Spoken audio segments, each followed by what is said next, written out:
Hello, everybody out there. My name is Petar Paskarich, and I'm going to talk a little bit about the KBOO HK SmartPort ROM, and as it applies to various Disk 2 controllers, both the DB19 and the Disk 2 IDC20 variety. And in this case, it'll end up being shown on my original Apple II Plus from when I was 12 years old. So that was pretty neat that it still works as well. I have a few different devices that I'll be showing you as well that it connects to and how to make those connections actually work and be safe with this particular setup, since there is some definite 5-volt voltage concerns when you're basically trying to convert a Disk 2 card into a pseudo Liron card for 3.5-inch support and SmartPort functionality. This was a little mini project that I started back probably 2 years ago when the original SmartPort ROMs were released. And at that time, he actually went through and actually provided this EEPROM download called the DIYSP, so the Do-It-Yourself SmartPort. He provided that free of charge on the website, and it's still there today if it's back up. I have not seen the KBOO HK website running in a while now. They are currently up to version 3.0, and Rodney Ross was generous enough to ship me one of the new version 3 EEPROM cards, and I'll be showing that shortly, which, we'll show what it goes and how it works.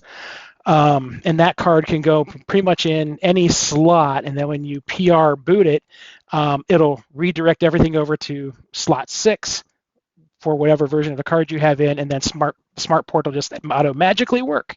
It's pretty nifty.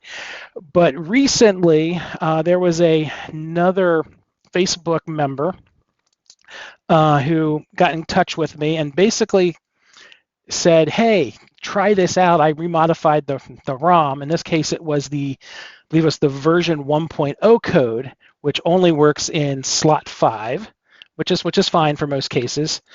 But it works on a super serial card, not only just the Grappler Plus card that KBOO HK originally supported.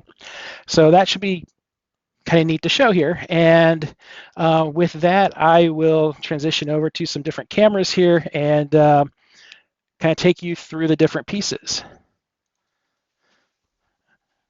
Okay, so just as a little bit of show and tell, this will be my Apple II Plus that I originally got when I was 12 years old. Currently outfitted, pretty stock, except it has a Applied Engineering Pocket Rocket 16K card in it, so it doesn't need to have the little RAM chip removed. Let's see if I can show that in there. There it is, the little white socket's filled. And that's a neat feature. Then also have an Applied Engineering 80-column card in here. And that'll be used in my AppleWorks video coming up shortly as well.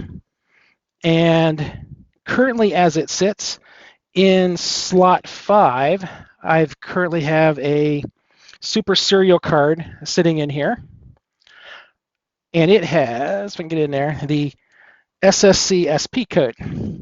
So that's going to be essentially the 2K of EEPROM code burned onto a 2732 chip, but I binary doubled that particular code in order to fit on that, and then also be compatible with the socket. So it's a 2732 basically riding on a 2716 socket, and that's how you do that. You basically take the code and you duplicate it down to the higher addresses, and then it works. But if you basically find a 2716, program it up, boom, it's working. Okay, so to get started here, let me take you through a tour of the rest of the goodies I have to show. So to start off with, this little guy will be the version 3 kboohk.com, the 2019 version. That's the actual card that these other ones are emulating, essentially. And it's similar code, but this one's just a larger code base that can go in any slot. Let's see, I've got normal disk 2 card. This little gem, if I get it in here, is a SmartPort sdcard from Rodney Ross that he sent me to use, and it works pretty cool. I believe it currently has a 32 meg ProDOS volume on it for the, and it boots up on the Apple II Plus. I'll show you that. And as well as there's an actual disk 2 that is accessible, which I was kind of surprised to see actually work with this particular trick. And then as well, I've got the standard, this is the Rev B floppy EMU from Big Mess of Wires. And then I've got, for right now, I've got the standard cable and the standard end that he provides on that. Let's see. About 20 minutes ago, I actually pulled this one off and actually took a regular, the UniDisk 5 1/4 drive, and basically remove pin 12 on it, which goes to pin 16 on the DB19. So you can actually plug stuff directly into it. So Rodney Ross's adapter will go directly on that shortly as well. Let's see, and then finally down here, there's the one I originally started with, was the Grappler Plus card, and that will show. And then finally, one of my original the ASCO Liron cards. So yeah, everything kind of works. So what I'm going to try to do next is, let's go, well, okay, we'll pull out the Super Serial card here, and let's go and put in the regular, the kboohk card, and it goes rear, and we'll put it in slot 5 to be consistent. All right, that's in there. All right, and then let's go ahead then and go from what most people will be starting out with will be a regular disk 2 card. So we'll have that put in here. And we'll hook up the modified cable. So let's see if I can show it in there. There's a little gap in there, that air gap. That's on pin 12 of a standard IDC20 cable. And that is mandatory for using this particular feature. And then once you do that, it's just pin 1 to pin 1 on the disk 2 controller card in the drive 1 position. I have not tried disk 2. I don't recommend it yet. Not exactly sure if anything will work or what will happen there. It might actually show up as disk 5 disk 2. I have not actually tried that yet. So we'll use that special cable and connect it back to the Rev B Liron. That just slides back in normally. And this particular setup, I've got Total Replay running on the machine. And let's double check. So we've got slot 5 with his in there. And actually double check, make sure it's in there. Yeah, so he has it marked rear and keyboard, just so you don't put it in backwards. And that's also very important. Pin 1 goes to pin 1 because you don't want to short that out either. All right, that looks good. So now we'll turn it on. It'll come up, and you'll see a little bit there. Nothing, hit Control Reset. And this particular machine does not have the speaker hooked up because our master bedroom is right below me, and my wife gets really animated whenever she hears the beep a lot for all these reboots. So that's what that's about. So here's PR number 5. And if all goes well, there it is, Total Replay. And it pops right up. And I'll see in here. Yeah, everything's alive and well on the floppy EMU. Let's say we'll go hit A, let it go to another screen. So, yep, all's well and good. That's pretty cool. So that's with the regular KBOO HK card. All right, so let's just remove that one now. So you can see pulling that out, it's removed out of the machine. Now let's play with the original one, and this is what they call the DIYSP 2.0 code base running in the Grappler Plus card. And if you have a Grappler Plus card and a 2732 EEPROM sitting around, you can take their online code, burn it to the chip, put it in the Grappler Plus, and so far we've noticed that the dip switches don't make any difference at all, but I have mine set all off. And since this is version 2 code, it can go in any slot, but I normally choose to put it in 5 to, just to emulate the Liron. So, okay, so it's in slot 5, haven't changed anything else. Let's bring up the machine again, do the control reset, and then here, PR number 5. And there's Total Replay. Basically booted off a Grappler Plus card. So pretty interesting that even works at all. It's just kind of mind-blowing to me at times. Let's go S. There, okay, CFox. And so here we'll go and let it load up. And then it's accessing the floppy EMU at the moment.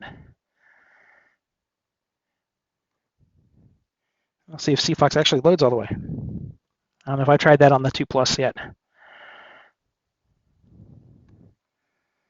It looks like it's trying to load something. Okay, so maybe that one doesn't like my Apple II Plus. So that's reboot. That's fine.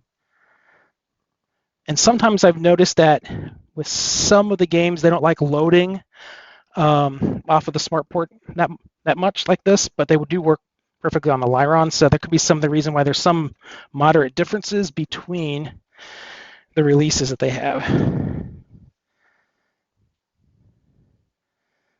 All right, let's try another one. We'll go B as Bolo. We'll play.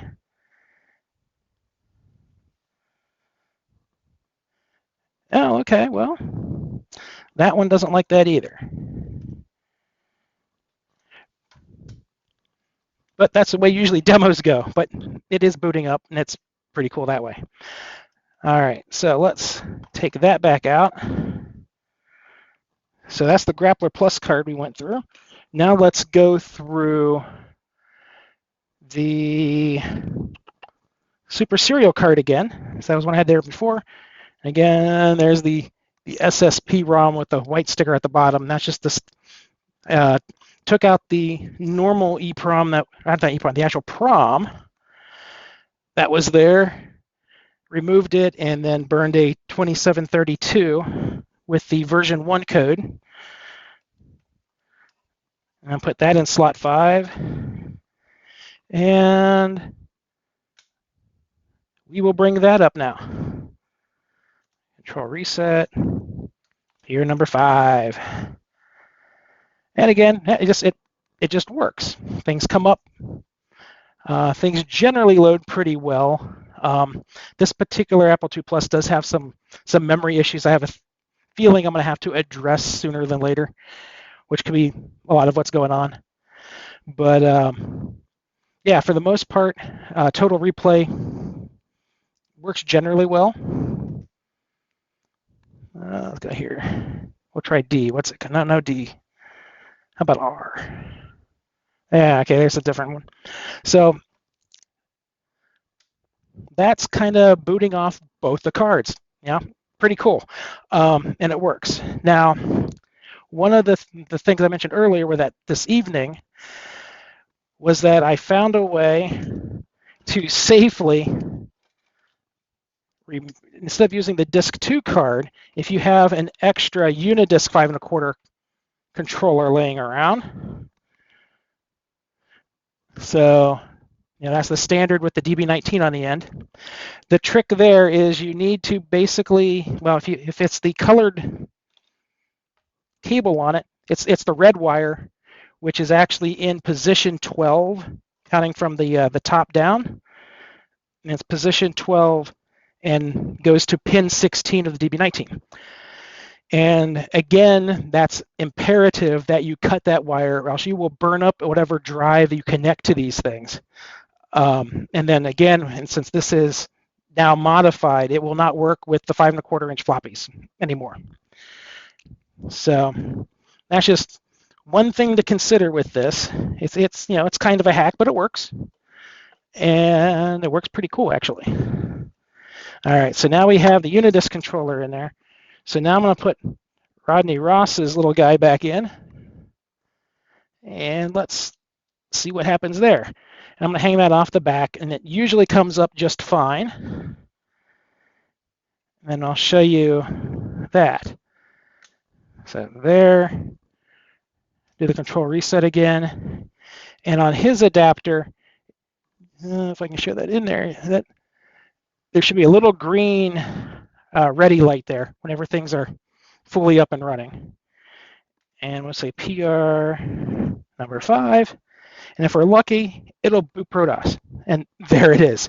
Because I had some issues a little bit ago where it wasn't quite syncing all the way. But I think that's due to some RAM in this particular machine. This one's got, whoops. So yeah, it loaded up.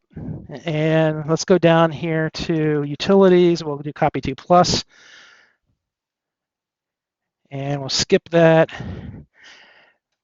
But here's some neat stuff I found. So, okay, so we've got the different drives that are loaded that are on that machine. So HD1 was the main one that we're booting. My video syncs a little. And there's the 64468. So we got 32 meg partition on here. So it actually is working full full SmartPort on ProDOS. That's cool.